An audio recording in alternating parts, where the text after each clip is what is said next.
আজকে আমরা আগরতলা জিআরপি থানা স্টাফ আগরতলা রেল স্টেশনে যখন বিকালবেলা চেকিংয়ে ছিল তখন আমরা একটা বাংলাদেশি ছেলে আর একটা আসামের ছেলেকে আমরা আটক করি। আসামের ছেলেটা যার নাম হচ্ছে মোহাম্মদ রিপন আলী লস্কর, ও বাংলাদেশি ছেলেটা যার নাম হচ্ছে মোহাম্মদ সেলিম।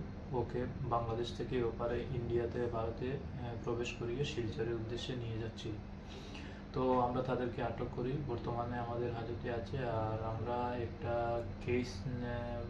একটা কেস রেজিস্টার করেছি।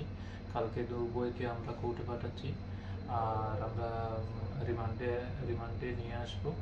আর ওদের বাংলাদেশ থেকে ভারতে আসার উদ্দেশ্য সেগুলো আমরা খতিয়ে দেখব।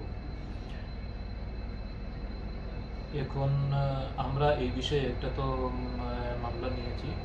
তো মামলা পরবর্তীতে আমরা যে বিষয়গুলো আমরা পরবর্তীতে যথাযোগ্য সময়ে জানিয়ে দেব।